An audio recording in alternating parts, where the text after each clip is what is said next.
Muy buenos días, apreciados docentes. Soy el profesor Rubén Darío Ramírez Arroyave, docente adscrito al Departamento de Formación Pedagógica e Innovación Didáctica de la Universidad Católica Luis Amigó, sede Medellín. Es para mí muy grato poder estar con ustedes en este curso, en este módulo que iniciamos hoy sobre aprendizaje autónomo. Y lo que se pretende básicamente es que hagamos una reflexión como docentes sobre lo que significa el aprendizaje y lo que deviene de este desde el criterio de autonomía.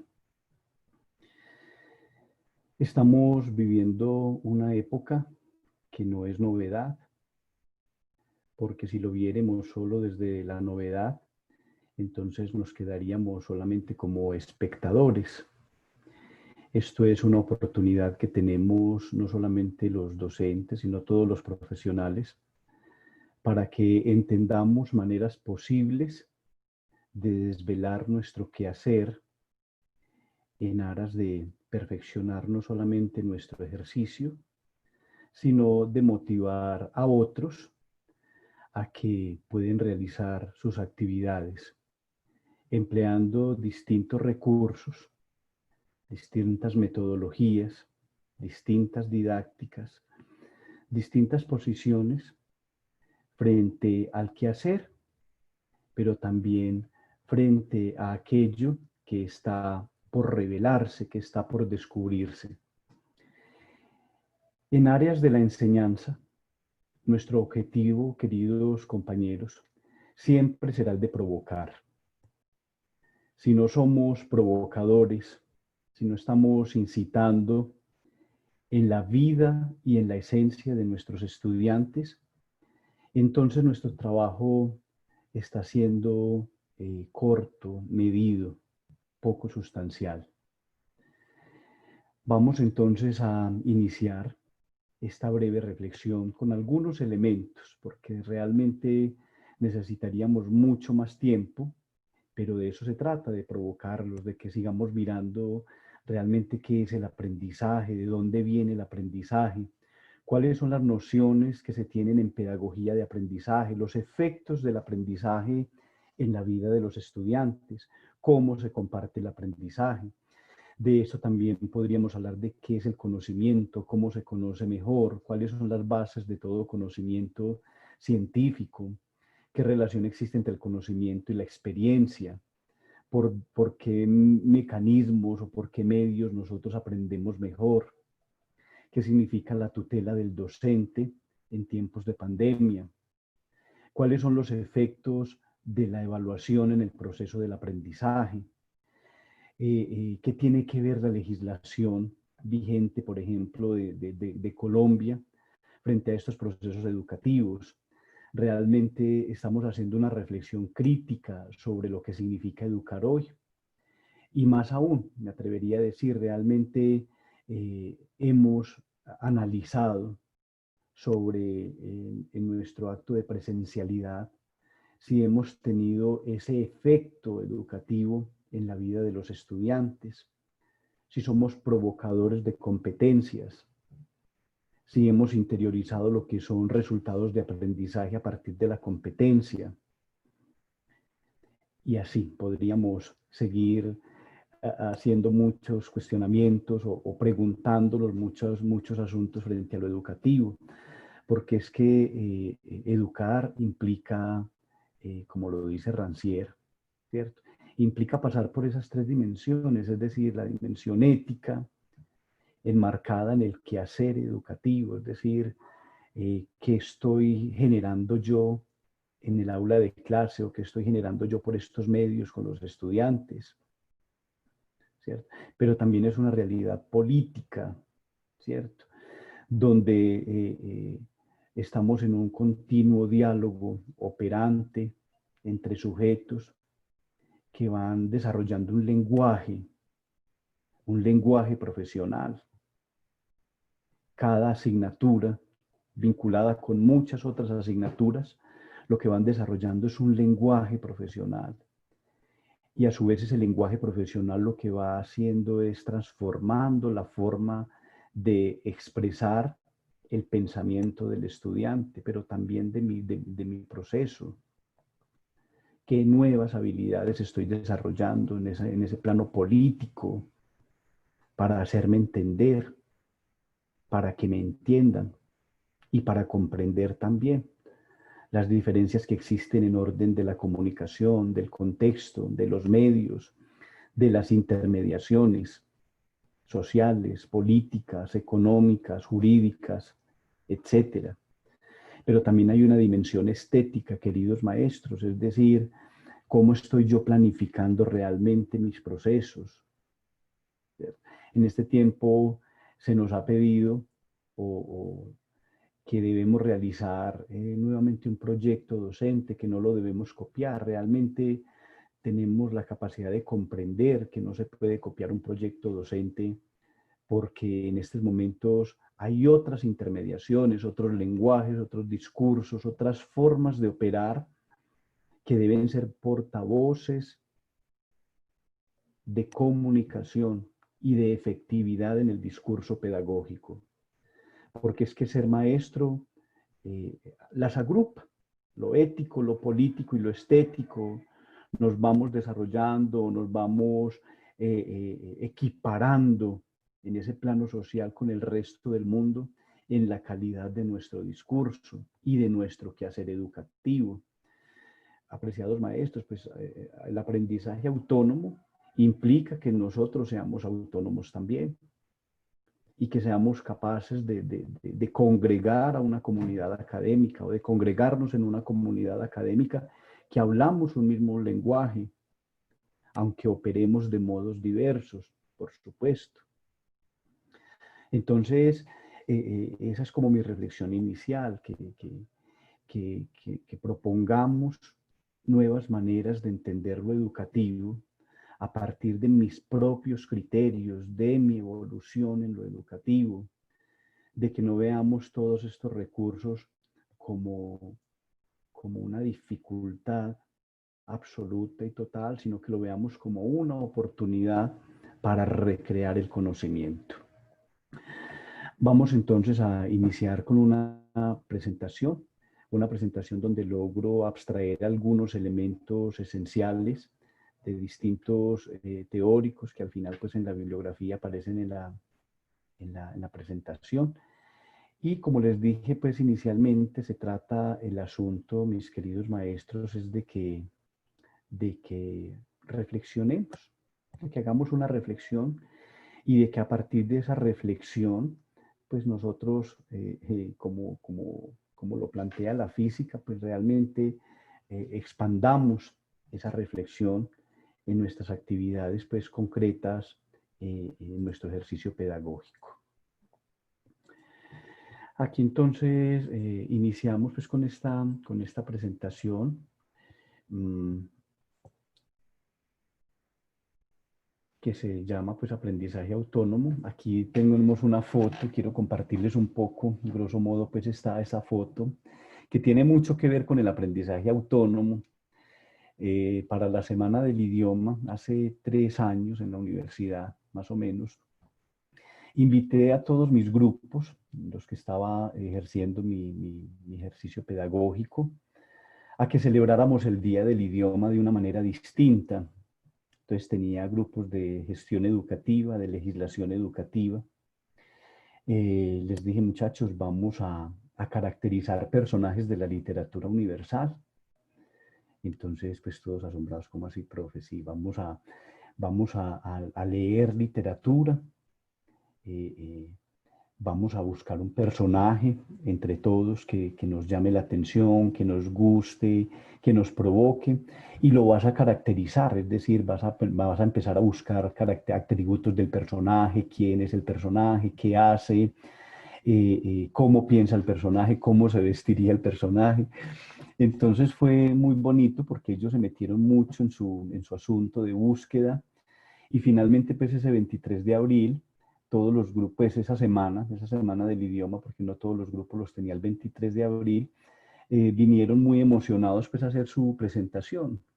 Entonces teníamos a Hamlet, teníamos a Julieta, teníamos a diversos personajes de la literatura universal. Entonces fue muy bonito verlos a ellos vestidos del personaje, trajeron memofichas para entregarle a la gente, algunos declamaron, algunos en las cafeterías pues narraron quién era el personaje por ejemplo de Doña Bárbara seducía hombres, ¿cierto? Entonces, ¿qué aprendizaje queda de esta actividad? Que los muchachos pues se motivan y ellos buscan caminos para hacer, para producir, para desvelar mediante el lenguaje habilidades, competencias, cuánto no aprendimos nosotros ese día en literatura y ellos lo encarnaron, lo vivieron, lo manifestaron, lo expresaron, lo dijeron con su propio lenguaje y fuimos a oficinas, estuvimos en talento humano, estuvimos en los distintos espacios, en muchos espacios de la universidad y la gente estaba feliz de verlos, ¿cierto? Incluso muchos decían, ¿de dónde vienen? ¿De qué grupo de teatro? Yo no, son estudiantes de licenciatura en educación infantil y son estudiantes de licenciatura en lenguas extranjeras. También había de teología, de filosofía. Fue una experiencia muy bonita que me gustó mucho iniciar con esto porque es una forma distinta de enseñar, ¿cierto? De cautivar la atención del estudiante, de provocarlos. Esto es aprendizaje autónomo, ¿cierto? Es decir, no estábamos en clase de literatura, estábamos en una clase de gestión educativa, pero en una clase de gestión educativa también podemos leer literatura, somos maestros, ¿cierto? Y el maestro está llamado, o el profesional está llamado a leer distintos textos, no solamente el texto argumentativo, sino el texto expositivo, el texto informativo, ¿cierto? Porque todas estas tipologías textuales lo que hacen es retroalimentar eso que nosotros hacemos en las clases, porque todo se relaciona con todo. Es decir, yo no puedo pretender que porque un estudiante estudia ingeniería, entonces el estudiante no deba hacer un ensayo. ¿Y para qué vamos a hacer ensayos? O porque un estudiante estudie matemáticas, entonces no hay necesidad de enseñar español o enseñar ortografía, no hay que corregir eso porque es que el matemático dedica su vida es solamente a resolver números. Absolutamente no, ¿cierto? Las competencias no son solo habilidades, no son solo destrezas. Las competencias son la definición de un conocimiento posible que por supuesto se evidencia en la realidad, en la realidad. Hay discursos que a veces sobrepasan el contexto. Me explico. El semestre pasado con don Marlon estábamos en una charla extemporánea cuando llegó el estudiante. Entonces, básicamente le dijo, profe, ¿qué hacemos? Que es que tenemos un profesor que no le entendemos nada. Entonces, don Marlon en su pedagogía le dice, ¿cómo así que no le entiende nada? Y dice, sí, lo que él habla en su lenguaje, en su lenguaje. A mí me llamó mucho la atención, yo le dije, ¿cómo así que en su lenguaje? Él dice, sí, lo que pasa es que, pues, él habla desde su doctorado, desde unos textos y unos teóricos, pero yo procuro elaborar y no entiendo absolutamente nada, tomé la decisión de cancelar la materia. El contexto es muy importante. El contexto tiene sentido con el lenguaje. Van Dijk, el teórico maravilloso de la lingüística, nos habla de la contextualización del lenguaje, es decir, qué es lo que yo quiero decir, cómo lo voy a decir y para qué lo voy a decir. Y si nosotros como maestros pensamos en esa situación, vamos a decir, pero es que eso es lo mismo que la evaluación. Claro, es desvelar el conocimiento, dejar que aflore el conocimiento, porque si no aflora el conocimiento, entonces podríamos decir a ciencia cierta que no estamos logrando nuestro objetivo del todo. Entonces vamos a decir, muchachos, pues que el aprendizaje autónomo es un proceso, por supuesto, ¿cierto? Todo es proceso. Y las personas que saben de este asunto dirían, pero ¿qué es un proceso? ¿Y cómo se constituye un proceso? Yo simplemente les digo pues que en educación el proceso es la capacidad de ir hilando discursos, hilando discursos, no discursos soterrados, ni discursos ajenos a la realidad, ni discursos ajenos a la comunidad académica, ¿cierto? Porque es que todo, vuelvo y le repito, todo se relaciona con todo y estamos formando personas integrales, ¿cierto? Entonces, este proceso que permite una autorregulación del aprendizaje y una toma de conciencia de procesos cognitivos, pero además socioafectivos.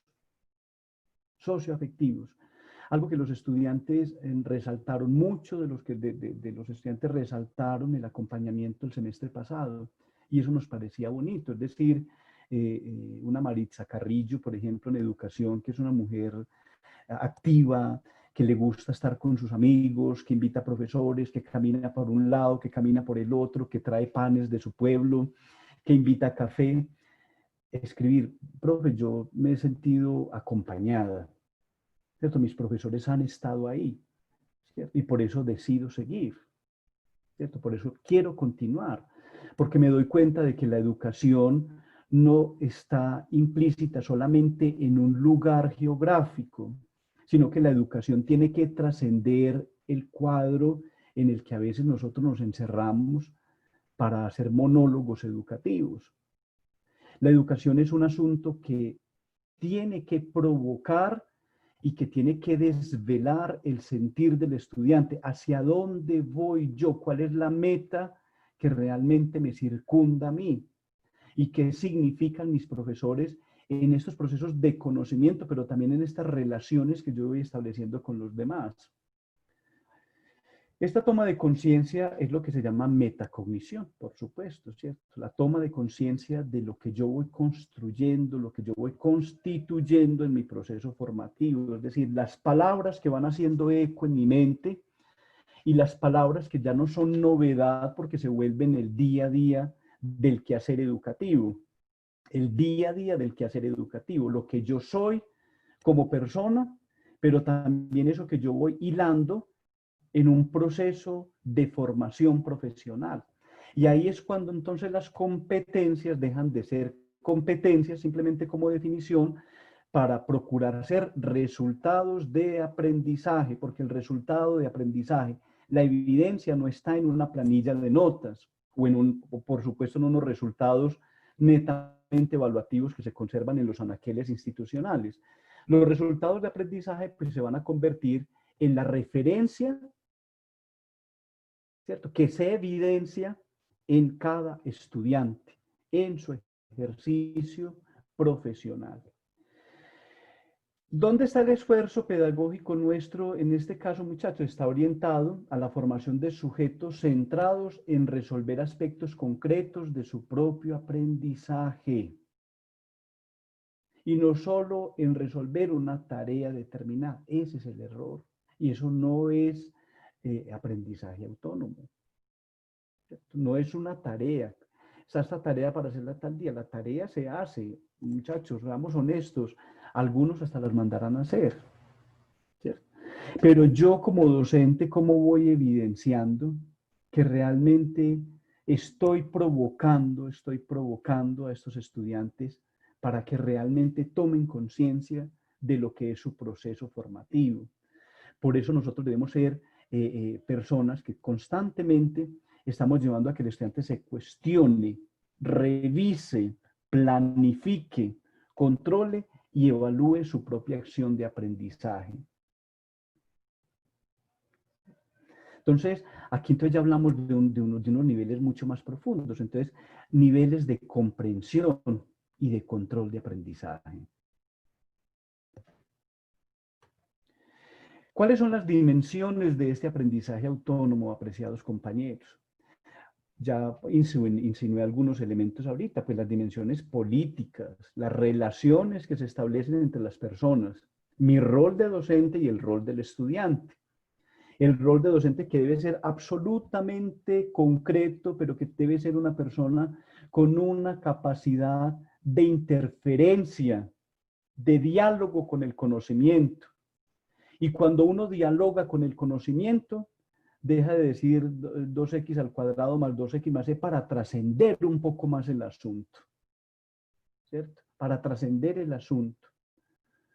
Los juegos del lenguaje que nos plantea Wittgenstein, por ejemplo, la lógica del discurso, aquellos elementos que yo voy denotando en el día a día, en mi ejercicio pedagógico, deben ir calando en la conciencia interpretativa de los estudiantes, y eso son competencias.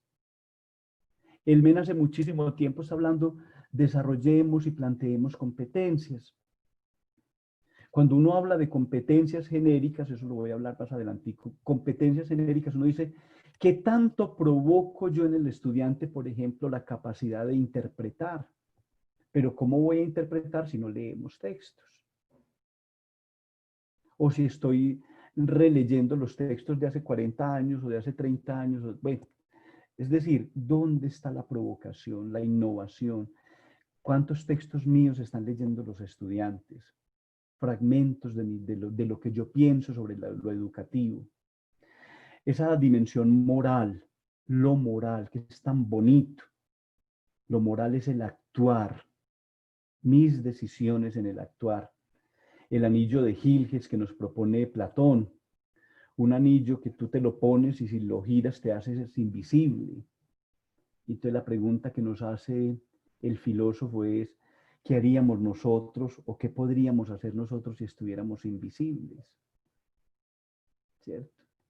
Entonces él dice, pues la moral es eso, que actuemos siempre, siempre como si pudiéramos hacernos invisibles de la misma manera como si nos estuvieran viendo. Es la responsabilidad de nuestro ejercicio. Esto no se reduce solamente a pesos, sino que hay una responsabilidad social en nuestras manos. Y yo sé que nosotros todos, la Universidad Católica Luis Amigo, hemos comprendido que la educación es un arma fundamental para transformar a los sujetos, para transformar a las personas, para dejar de individualizar el conocimiento y volverlo colectivo, porque eso nos ayuda a evitar favoritismos, a clasificar, a categorizar, ¿cierto? A poner sellos. Esto trasciende el asunto. Tiene la dimensión cognitiva, pero también tiene una dimensión técnica. Y me encanta porque dice que es apropiarse de procedimientos propios de la asignatura. Qué rico uno ver que una asignatura está volviendo a ser un estudiante más profesional, ¿cierto? Y que los demás compañeros van a decir, wow, qué interesante que este muchacho vio tal cosa y mira qué rico cómo está hablando, mire cómo está escribiendo, mire cómo está exponiendo, mira las percepciones que tiene sobre su profesión, sobre su vida, sobre su esencia profesional. Pero también tiene esa dimensión comunicativa, que es la interacción y colaboración simultánea. Es decir, esto no, los estudiantes hay que permitirles que compartan el conocimiento y para eso los textos son maravillosos y son fundamentales. Qué rico que aprovechemos estas plataformas para que nos leamos, ¿cierto? Porque a veces uno recibe los textos de los estudiantes y uno los lee y los devuelve con buenos comentarios, pero hasta ahí. Ahorita es una oportunidad, por ejemplo, para que cuelga tu texto, vamos a leer textos y vamos a compartir las opiniones de los compañeros. Y por supuesto, pues la autorregulación del aprendizaje, que es un asunto completamente personal e intransferible. Esta diapositiva es muy interesante porque nos lleva a una decisión, Y es que el aprendizaje no solo es memorizar, sino también es entender, adaptar. Es una palabra maravillosa, adaptar. Que en pedagogía, ¿qué significa adaptar? Que todos los conocimientos que trae un estudiante son supremamente importantes, porque con base en ellos es que trabajamos, ¿cierto? Con base en lo que traen, ¿cierto? Hay estudiantes enamorados de la poesía, de la literatura, de la narrativa, de la filosofía, de la psicología, sin ser estudiantes de psicología. Y uno dice, wow, qué rico, es decir, vamos a aprovechar todo esto, es decir, ¿qué sabes de esto? ¿Para qué te ha servido esto? ¿A qué te ha llevado a asimilar esto? Entonces aquí es donde yo digo, ¿qué estrategias, qué técnicas puedo emplear yo como maestro para que todo este grupo de este pensamiento divergente me ayude como a desarrollar un proceso de clase interesante, desarrollar ese proceso autónomo? Y hay una pregunta fundamental, maestros. ¿Es tarea de los profesores universitarios orientar a sus estudiantes para que aprendan a aprender de manera autónoma? Muchachos, es una pregunta muy interesante. Es decir, hemos desarrollado nosotros esa capacidad, la hemos pensado, lo hemos contemplado en nuestro ejercicio formativo. ¿Cuántas veces en nuestras planificaciones estamos teniendo en cuenta este concepto? Es decir, voy a provocar en mis estudiantes tales asuntos, voy a llevarlos a hacer una relación, ¿sí?, de autonomía. Esa palabra autonomía es muy bonita, ¿cierto?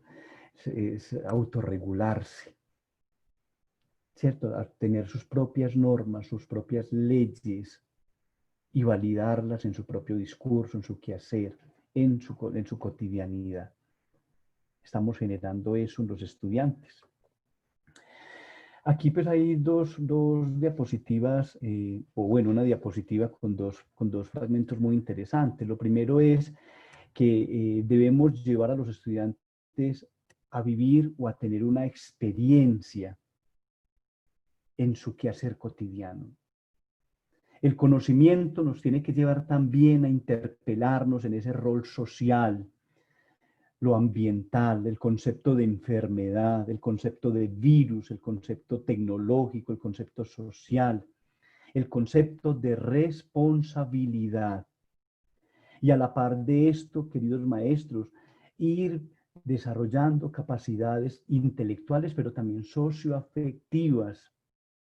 Eso permite el aprendizaje para toda la vida, en tanto que le permite al estudiante implicar sus motivaciones, es decir, ¿para qué estudio yo esto?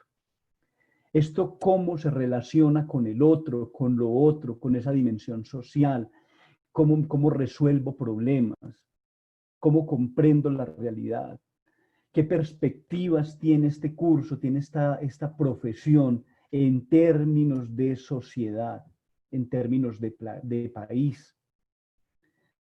Y de ahí siguen, por supuesto, unas responsabilidades y unas acciones que, por supuesto, van a estar latentes toda la vida en el proceso formativo. Un planteamiento muy interesante, y es que nosotros a veces pensamos que como los muchachos ya llegan a la universidad, ya tienen capacidad de aprender por sí mismos. Y de hecho, eso es lo que le enseñaron en el colegio. Muchachos, usted ya en la universidad, usted ya llega y allá. ¿Cierto? Usted ya llegó a la universidad y allá. Pues por lo menos eso me decían a mí. ¿Cierto? Usted allá puede, si quiere va o no va. Usted tiene un código que lo llaman por ese código. Usted puede salirse del salón cuando quiera. Usted tal cosa, puras mentiras, puras falacias, muchachos, ¿cierto? Porque es que la universidad, pues lo sabemos por experiencia y por nuestro proceso formativo, debe constituirse en ese lugar ontológico, por demás, que permite desvelar competencias para la vida. La fiebre no está en las sábanas. Entonces, pensamos que la función del profesor es simplemente enseñar contenidos de su materia. Muchos puede que sí, pero ese no es el papel del docente hoy, ni didáctico ni pedagógico. Es otra cosa. Y ahorita lo podemos entender mucho mejor. Miren, maestros, en los 90 apareció el decreto 230 del Ministerio de Educación Nacional, que fue un decreto de violencia tremendo, donde nos decían que no podía perder mucho estudiante. Un porcentaje pequeñito de la población podía perder el año lectivo. Fue muy tremendo, ¿cierto? Porque entonces empezaron a promoverse los grupos, a promoverse, a promoverse. Luego, a mediados, mejor dicho, en el año 2012 apareció el decreto 1290, que ya decía, vamos a cambiar esa metodología, vamos a educar por competencias, vamos a preparar a los estudiantes para la universidad, para su vida académica, para su vida profesional. Pero quedó tanto en la conciencia de los docentes de aquella época, el 230, que el 1290, incluso todavía muchos ni saben qué es el decreto 1290. Seguimos enseñando desde los contenidos y presente y ya. Y en la universidad a veces los estudiantes llegan del colegio con esa mentalidad y es triste que vean que en la universidad también se puede pasar así nomás. Esto no es de pasar solamente. Esto no es de hágame ese trabajito y ya, esos son contenidos.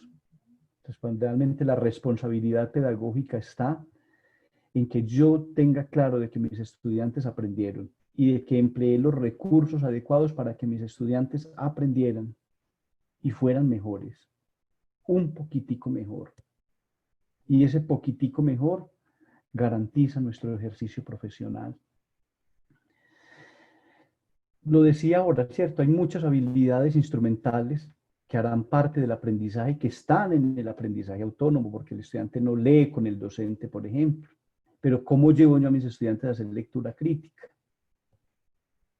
A hacer una expresión oral y escrita clara, contundente, ¿cierto? Esto debe desarrollarse en todo el currículum universitario, en todo, latente en todo, absolutamente en todo, competencias para la comprensión, para la argumentación, para la interpretación, para el debate, para el juego de rol, para el mentefacto, para el mapa mental, para la tipología textual, para el desarrollo de procedimientos. El estudiante va apropiándose de esto y esto le permite ser cada vez más crítico, resolver problemas, ser creativo, una palabra que nosotros creemos que creatividad es juego. La creatividad es, perdónenme que sea tan obvio, la creación, es la novedad, no la novedad del espectador en el centro comercial, sino la novedad de aquello que realmente me está provocando, me está animando, me está instaurando una nueva forma de vida en mi conciencia. Es decir, soy una persona que va encaminada al desarrollo de su profesión, resultado de aprendizaje. En la Facultad de Derecho hay un muchacho, no sé su nombre, pero es un chico del Chocó, y uno a veces dice, este muchacho se vuelve hasta intenso. Y entonces él lo persigue uno todo el día para mostrarle el nuevo artículo que creó. Va y le habla de todos los profesores. Mire, esto me lo enseñó mi profesora tal. Mire esto, mire esto que estoy elaborando. La hidrisca. Hay una maestra que pone a hacer hidriscas que me encantan. Entonces, y eso es bonito. Porque entonces uno dice, este muchacho, uno en el momento pues dice, ay, ahí viene aquel otra vez, voy a agachar la cabeza un momentico, pero lo ve uno llegar y es enamorado, y entonces dice, yo voy a cambiar el derecho y voy a cambiar esa realidad social del negro y esa realidad del Chocó, y el derecho me ha servido a mí para eso, y el derecho me ha servido para tal cosa. Dios mío, entonces uno como Amparo Grisales, uno como que se eriza con ese tipo de estudiantes, qué maravilla, qué es esto, por Dios. ¿Qué es esto tan bonito? ¿Mm? De comunicación, una docente, que tampoco recuerdo el nombre, me invitó a dar un taller de habilidades comunicativas en un grupo. Estuve 2 horas con ellos y fue tan bonito que ellos reconozcan en el lenguaje la esencia de su profesión. Y entonces empiezan a mostrar documentos, a mostrar cositas, y mira esto y mira lo otro, ¿qué te parece? Muchachos, provocar, enamorar, cautivar. Porque cuando uno hace eso, el concepto de autonomía o de aprendizaje autónomo se vuelve otra cosa. Lo hemos logrado. Este muchacho sale de la clase y se va enloquecido a compartir lo que aprendió, a compartir lo que aprendió, lo que vivió en el aula de clase, lo que dinamizó este curso. Entonces uno empieza a decir, ay, bueno, entonces ya estoy aplicando los tipos de aprendizaje, que uno diría, vamos a preguntarle a los profesores de la universidad qué tipos de aprendizajes hay. Hay aprendizaje por descubrimiento, aprendizaje innovador, aprendizaje latente, aprendizaje lector, de mantenimiento, aprendizaje social, metacognitivo, vicario, continuo y vertical. Y entonces me dice a mí, un docente de administración, que son muy buenos, ¿cierto? Una mente creadora. Dice, pues yo nunca estudié esos conceptos. Yo le digo, claro, si usted no estudió esos conceptos, lo estás viviendo. Lo estás viviendo porque tienes el don de la palabra y de la transmisión, de enamorar, de enamorar. En una clase, maestros, en un curso, creo que era de gestión, tenía una estudiante de filosofía que es muy buena, muchacha Estefanía, eh, eh, y entonces lanzó la perla. Decía ella, profe, es que la educación es impresionante. Yo le decía, cuéntanos, a ver, ella decía, profe, es que el docente se convierte en un referente para muchos estudiantes. Ese modelo, el único modelo que tienen en su vida es el maestro, es el docente que tienen al frente. Y yo, pues claro, ¿cierto? Es decir, qué interesante eso que dices. ¿Cuánto podemos nosotros hacer en la vida de los estudiantes cuando amamos nuestro oficio, nuestra profesión, cuando sacamos tiempo de manera estética para hacer una planificación, de pensar qué es lo que voy a hacer y para qué lo voy a hacer? Ese es, estamos terminando un proceso y estamos sacando notas a la carrera por llenar. No, no, no. Eso no es, maestros, eso no eso es cumplir y lo podemos hacer por cumplir, pero no habremos logrado nuestro objetivo, porque se trata es de eso que dijo Estefanía, de convertirnos en ese referente, enamorarlos. Me dicen algunos estudiantes de, de, de, de, de X profesión que no tienen nada que ver. Es que este profesor, por ejemplo, a veces nos lee una noticia antes de empezar la clase y tenemos 10 minutos tan rico, profe, analizando esta situación. Y es una materia de ingeniería, por ejemplo. Y tú la pregunta que puede hacer una persona, ¿y eso qué tiene que ver? Mucho, muchísimo, muchísimo, totalmente. Si nosotros no entrecruzamos el conocimiento, si no nos permitimos desarrollar habilidades y un desarrollo, valga la redundancia, creativo, entonces vamos a estar simplemente repitiendo conceptos. La docencia debe estar centrada en el aprendizaje de los estudiantes y de su formación integral, eso ya lo sabemos, pero entonces necesitamos estrategias que ayuden a esos estudiantes a involucrarse de manera activa en estos procesos, ¿cierto? Que estén motivados y que encuentren, por supuesto, un sentido a lo que hacen y lo utilicen en nuevas situaciones. Excelente, ¿cierto?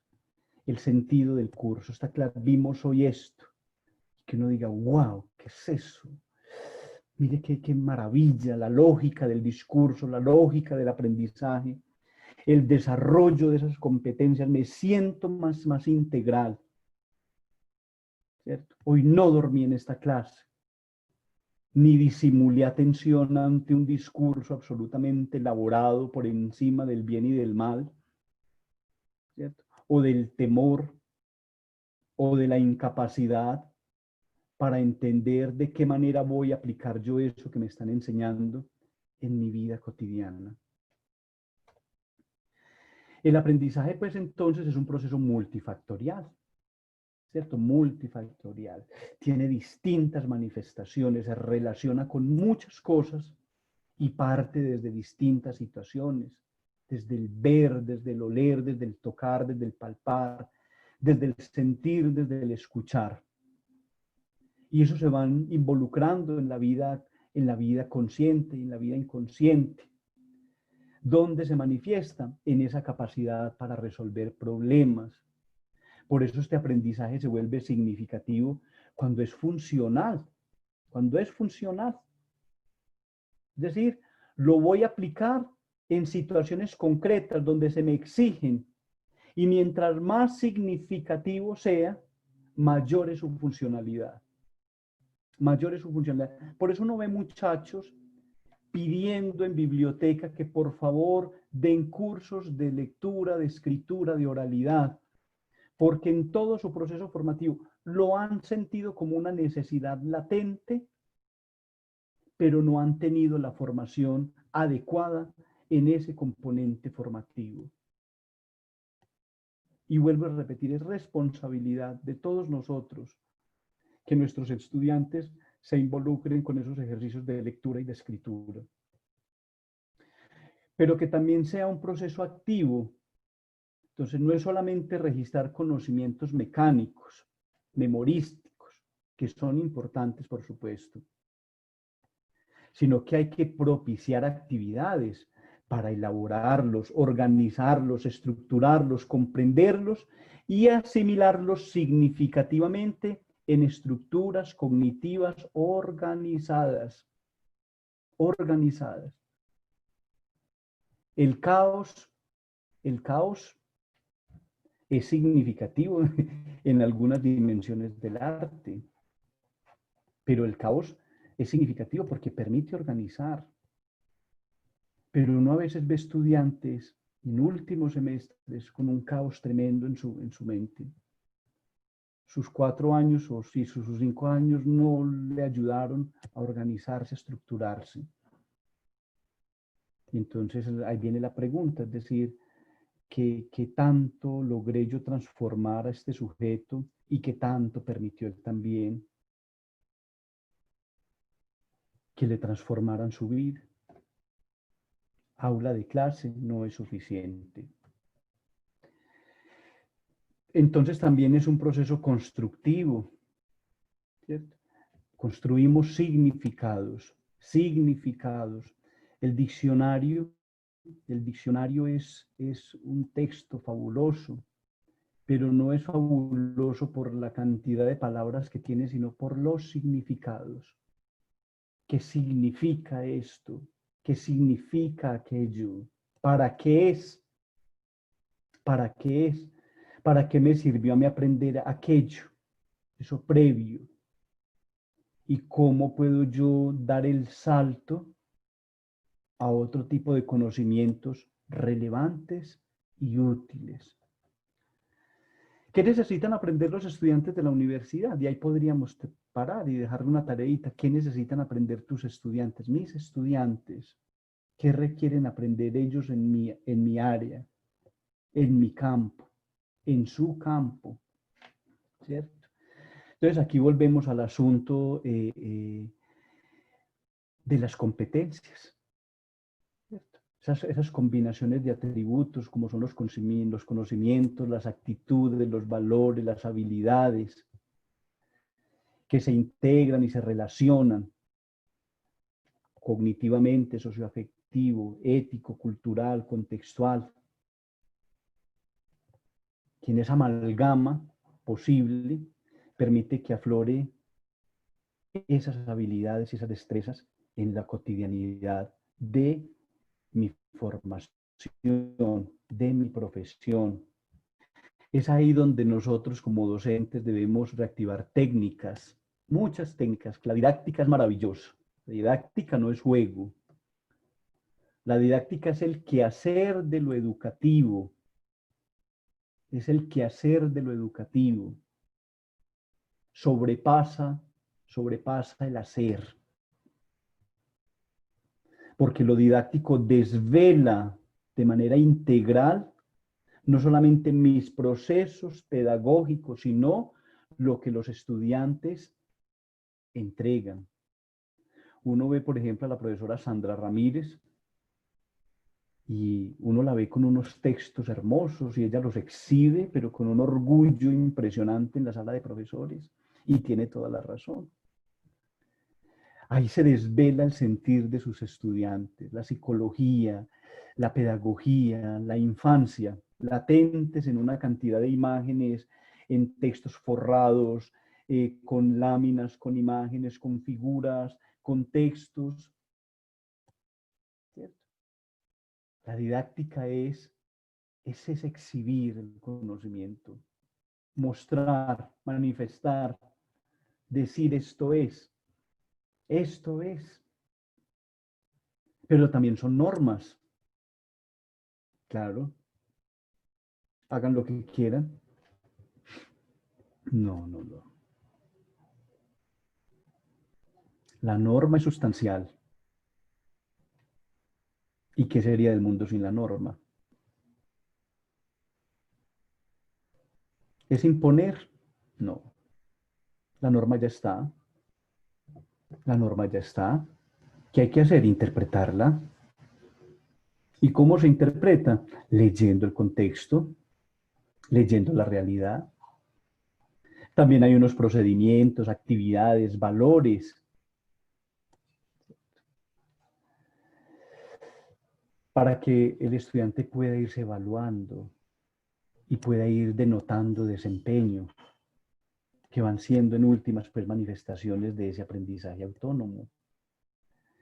Hay unos conocimientos o contenidos que son declarativos, que es una dimensión del conocimiento, y es cuando se sabe qué, y abarca dos tipos de conocimiento, el factual y el conceptual. Entonces, lo declarativo es factual y es conceptual. ¿Qué es lo factual? Son elementos básicos que los estudiantes deben adquirir dentro de una disciplina. ¿Cierto? Y eso lo nota uno cuando están en un aula con estudiantes de todas las áreas, ¿cierto? Entonces los estudiantes de tal profesión son centrados en esto, ¿cierto? Los de derecho llegan con 5 libros bajo el brazo, los códigos, y los exhiben y los muestran con gran orgullo. Este estudiante de filosofía debate y discute un poco más frente a algunos temas y les explica a los demás las bases filosóficas, ¿cierto? Los estudiantes de inglés de nuestra universidad, que son tan buenos, hablarán de literatura, de pedagogía, de tantos discursos. Nuestras estudiantes de preescolar manifestarán su adhesión a las disciplinas pedagógicas que les permiten entender la infancia. Y esos discursos en un aula son muy lindos porque van denotando realmente que una profesión es un lenguaje, es un lenguaje, es un lenguaje, y es un lenguaje que aflora, que se expresa, que se muestra, que se evidencia, que se palpa, que se interfiere, lo factual. Y el concepto es increíble, pero el conceptual no es solamente definición o memorice tal asunto. No, lo conceptual son las interrelaciones que yo establezco desde lo factual, ¿cierto? Requiere mayor abstracción, ¿cierto? Cuando hay que aprender generalizaciones, principios, teorías, modelos, estructuras, es mucho más complejo. Porque cuando yo defino un asunto, pues yo lo defino y lo aprendo y lo vivo, pero cuando ya lo tengo que hilar con otras cosas y cuando lo tengo que presupuestar y medir y comparar, ya estoy conceptuando. Cuando estoy agregando el teórico, cuando estoy agregando la validez científica del asunto, cuando estoy objetivando el hecho. Y nuestros estudiantes van desarrollando esas habilidades y a veces uno escucha docentes o compañeros que dicen es muy arrogante, maravilloso, ¿cierto? Necesita el muchacho de pronto alguien que le enseñe a que el conocimiento es inabordable, no tiene límite, perdón, ¿cierto? que mientras más conocemos, más nos permitimos conocer, y que todo conocimiento lo lleva a uno a ser un poco más humilde. Pero muy rico que hagan todas esas interrelaciones, interferencias, ¿cierto? Y más si hablan de un curso que yo les he compartido, maravilloso. Pero también hay unos contenidos actitudinales, que era lo que le estaba diciendo, es decir, porque a veces son cerebros, pero también cómo puedo provocar yo esas actitudes, esos valores, ¿cierto? Eso afectivo, esas conductas, es decir, ese saber ser, pero también ese saber estar, ¿cierto? Esas actitudes, esas disposiciones del estudiante frente al aprendizaje, si es de apertura, de curiosidad, de responsabilidad, de búsqueda, de indiferencia, de indiferencia. Y entonces hay como maestros uno dice, entonces, ¿yo qué hago ahí? La respuesta pues es muy sencilla. Hay que seguir siendo maestro. Llegará el momento en que una palabra, un acto, un gesto le llegue a sus estudiantes y que sean ellos los que vayan validando por fuera del aula, en la soledad, porque los grupos son unos y cuando ellos están solos son otros, eso lo sabemos. En que se dé cuenta de que el aprendizaje se expresa, se expone de una manera más plena en la soledad, porque ahí es donde empezamos a elaborar, a concatenar, a unir. La cognición inicia con la percepción y es seguida por el procesamiento de la información. La percepción es muy importante, esa percepción que yo doy a los estudiantes. Y la percepción es fisiológica, es mirada, es gusto, es audición, ¿cierto? Porque uno no percibe un fantasma, uno se lo imagina, pero yo percibo lo que veo, lo que siento. Y esa percepción en pedagogía es muy importante porque es dinámica, moviliza, potencia, anima. Estas son teorías del aprendizaje que han desarrollado, pues valga la redundancia, muchos teóricos, ¿cierto? Piaget, Vygotsky, Brunner, Skinner, ¿cierto? Las formas como aprende el estudiante. No las vamos a ver porque no estamos en clases o en una actividad de teorías del aprendizaje, pero simplemente, muchachos, es darnos cuenta de que hay muchas formas de aprender, muchísimas formas de aprender. Uno quisiera que todos los estudiantes fueran atentos, activos, participativos. Hay unos que se mueven, otros que rayan, otros que escriben, otros que preguntan, otros que son felices mirándola, otros que son felices de letre. Todas esas son las perspectivas dentro del aula de clase. Pero el aprendizaje autónomo es el estudiante, él con su realidad, con sus dinámicas de aprendizaje. Maravilloso provocarlos a todos de alguna manera. Para mí el texto es fundamental.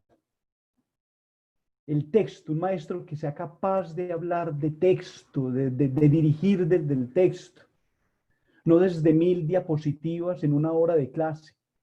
El texto, el narrar, el contar, el comunicar, el decir, el proponer, ¿cierto? El conocer, la comparación, la clasificación de conceptos, la toma de decisiones, pensamiento crítico, creatividad, metacognición, ¿cierto?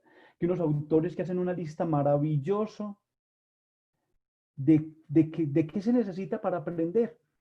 Y miren, muchachos, que son palabras, verbos maravillosos que uno debería disfrutar de manera pasional.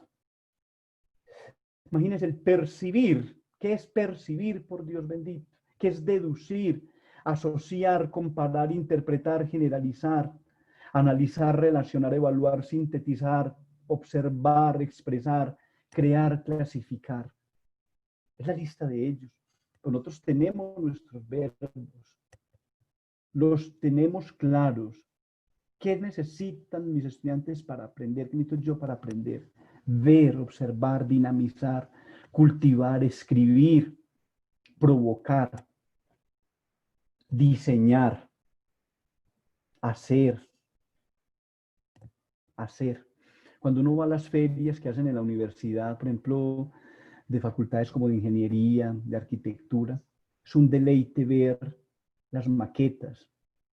Y a uno no le pasa por la cabeza haciendo una cosa de esas, por ejemplo, ¿cierto? Pero uno dice, wow, qué rico. Todo el diseño, la métrica, la medida. Pero lo que más es hermoso es ver la obra, la creación. Y detrás de eso, ¿quién estuvo? Un maestro, un docente, que aparte de ser arquitecto, enseñó a hacer. ¿Cierto? Y uno dice, qué necesitaría yo para aprender a hacer todo eso? Ahí está la respuesta que me daría ese maestro. ¿Cierto? En gastronomía. Muchachos, tenemos todo a la mano para provocar, para mostrar. Ah, profe, pero ¿y ahorita con esta pandemia qué? Ahí es donde está la realidad y la conciencia y la interferencia con los medios, la disposición y el amor.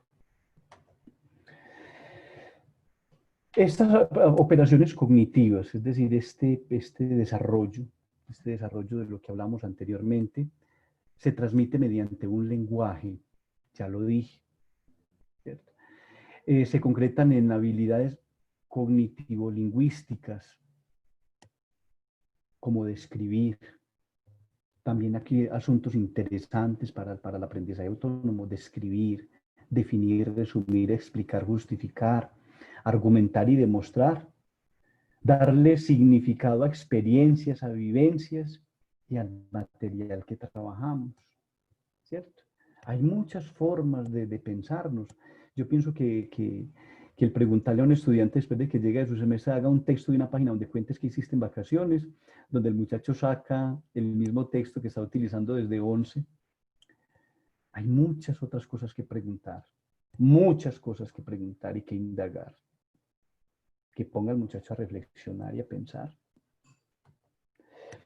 Pues hay esas estrategias que se proponen también, pues las estrategias metacognitivas y las estrategias cognitivas, metamotivacionales y motivacionales, para señalar algunas, ¿cierto? Entonces, por ejemplo, la metacognitiva, representación no mental del proceso, ¿cierto? Monitorear, es decir, cómo yo mismo me voy dando cuenta de todo este proceder, ¿cierto? De todo este asunto. Un estudiante de licenciatura en inglés me decía, profe, tengo todos los cuadernos desde el primer semestre hasta ahorita y los he ido pegando, y me mandó una foto, un mamotreto así. Y yo le preguntaba para qué eso, me decía, para repasar, para revivir. Qué belleza. Yo decía, es para saber, pero yo no, profe, para revivir. Entonces a veces me siento y me pongo a mirar los apuntes y me pregunto qué será de esta profesora. Miren, aquí está, por ejemplo, toda la exposición de la profesora Liliana Maturana, toda su semblanza, todo ese amor, toda esa estructura académica de ella, su ilusión, su amor. Y yo, wow, bonito. Entonces va quedando en ese gran libro de este estudiante toda su historia, pues en la universidad. Los apuntes de los docentes para él son, y seguramente morirá con el cuaderno. Pero también hay estrategias cognitivas, por ejemplo, la atención selectiva, la memorización, la elaboración, la organización. ¿Cómo voy yo ya en todo ese tramado conceptual organizando las estructuras del pensamiento? Lo motivacional, unir la intención conductual a un plan de acción. Lo motivacional. Lo más importante de eso motivacional es el deseo por el aprendizaje. Cuando hay eso, todo lo demás que aparece ahí, lo propositivo, solicitar ayuda, tutoría, comunicación asertiva, todo eso se va desarrollando per se. Hay algunas técnicas de estudio maestros que uno pues, puede proponer o que ustedes ya lo elaboran, que es muy importante, por ejemplo, el subrayado. Eso se perdió y es muy bonito subrayar. Subrayar es un ejercicio bonito de sentarse uno a leer el texto y mira, empezar a buscar. Eso genera disciplina y genera, es un arte subrayar, hacer resúmenes, que ya no hacemos resúmenes. ¿Cierto? ¿Y para qué va a hacer resumen si ya todo está hecho? Pues ya lo otro lo hizo, pero por favor, ¿cierto? Hagamos resumen, qué rico.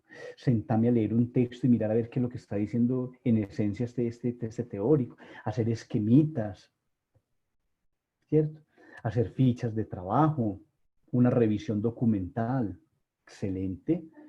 Tenemos a una persona maravillosa en la universidad, que es nuestro bibliotecario, que él es un hombre absolutamente dispuesto a todo este tipo de trabajo y le encanta además, él es una hormiguita y todo el tiempo es, Rubén, ¿qué vamos a hacer? Vamos a hacer este curso, vamos a proponer esto, vamos a mirar tal cosa.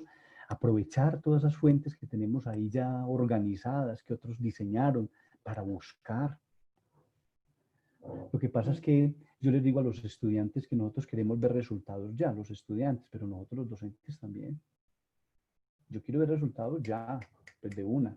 Eso no, eso es procesual, con tiempo. Reseñas, maravilloso hacer reseñas, ensayos, muestras fotográficas, hacer libretos. Libretos de teatro, no. Hay muchos libretos, hay de todo tipo. ¿Cierto? Narración de hechos, de acontecimientos, esquemas, sinopsis y relatorías, elaboración de blogs, que en el blog cabría todo eso, porque entonces me dicen, ay, pero el papel, y no, en el blog, metan el blog. Entrevistas, encuestas, diseños básicos expositivos, mapas, tipologías textuales. Lo que vemos cuando clasificamos, por ejemplo, las competencias, una cosa es argumentar, otra cosa es exponer, otra cosa es debatir, otra es resumir. Llamemos las cosas por su nombre. Nosotros les decimos a los estudiantes, chicos, hagan por favor un informe de lectura. El estudiante debería preguntarnos, profe, ¿qué tipo de informe de lectura te hago? ¿Cómo así? Un informe, no, profe. Yo te puedo hacer una reseña, que es un informe de lectura, una relatoría, un ensayo, una crítica textual, un microartículo, un texto X, un texto Y, porque todos tienen su nombre y todos tienen una técnica y todos tienen una función. Y ahí van desvelando estrategias de aprendizaje autónomo, ¿cierto? Por ejemplo, la abstracción es un aspecto importante para la profundización del aprendizaje. Por medio de ello se identifican las partes más relevantes de la información para después ser capaces de trasladarlas a otros contextos. Maravilloso. Por ejemplo, leer un texto. ¿Qué hago con el texto? Pues primero léalo. Pero luego, ¿qué? Haga un resumen, una síntesis. Saque ideas principales, secundarias. Saque leccias. Recree el texto, haga un intertexto, haga un mentefacto conceptual, un mapa conceptual, diseñe tal estructura, plantee otra tipología textual a partir del texto, haga un mapa conceptual, haga una elaboración de fundamentos, ¿cierto? Por ejemplo, en psicología la elaboración de fundamentos es maravilloso, ¿cierto? Porque el texto a usted le narra todo, pero usted va a empezar a fundamentar el texto, a sacar su propio texto, a modo de diccionario puede ser, o a modo de definiciones concretas en su quehacer, ¿cierto? Entonces yo empiezo ya a desarrollar contenidos y aplicar competencias. Aquí pues volvemos a lo mismo, es decir, yo ya en el aprendizaje autónomo lo que yo voy denotando ya son las competencias adquiridas por el alumnado, por los estudiantes. Y recuerden, competencias genéricas y específicas. Las genéricas son interpretar, argumentar, proponer y las específicas son propias de su profesión. En derecho tenemos nuestras propias competencias, pero en psicología tienen sus propias competencias. Los licenciados tenemos nuestras propias competencias específicas. ¿Sí? Enseñar, formar, evaluar, más las genéricas que son interpretar, argumentar, proponer. ¿Cómo las diseño yo? Eso lo veremos en el próximo módulo. Contexto de aprendizaje en un aula ordinaria. El contexto. Es decir, ¿dónde provoco? Aquí, muchachos, pues esto ahorita está ahí en el tamiz de la interpretación, ¿cierto? La palabra clave es trabajo de campo fuera de la universidad. Duración de la actividad. Usted es el guía, hermano, mi querida maestra. ¿Qué estrategia didáctica? ¿Cierto? Hay también tantas como estrellas en el cielo. ¿Qué tipo de actividad vamos a hacer? ¿Cierto? Una asimilativa, como leer, ver, escuchar, manejo de información, obtener información, manipular, clasificar, analizar, aplicar prácticas, si es comunicativa, si es discusión, presentación, debate, si es productiva. Aquí entonces hacemos alusión a las competencias que establecen el Instituto de las Lenguas, Marco Común Europeo de las Lenguas, la competencia receptiva y la competencia productiva, maravillosas. La competencia receptiva es ver y escuchar, y la productiva es hablar y escribir, imagínese usted. Que yo empiece a diseñar actividades teniendo en cuenta esas dos competencias, productiva y receptiva, maravilloso, porque ahí salen muchas cosas, es decir, qué efecto tiene el escuchar, el ver, cómo escribo, cómo hablo, y voy denotando ejercicios para ese fin. Agrupamiento, qué tipo de recursos empleo y qué tipo de evaluación voy a hacer. ¿Qué tipo de evaluación voy a hacer? ¿Cierto? ¿Cuáles son los alcances evaluativos de todo este proceso? Mis queridos maestros, pues esto pues grosso modo lo que yo les quería compartir el día de hoy. Espero que esto se convierta sobre todo en un motivo de reflexión y de motivación en esto que nosotros tenemos en las manos, que llevamos en nuestro corazón y que también recordamos todos los días, porque este ejercicio de ser maestro está latente todo el tiempo. Cuenten conmigo en lo que les pueda colaborar desde el departamento, en la elaboración de proyectos, en revisión de proyectos, en la elaboración de material pedagógico, rúbricas, evaluación por competencias.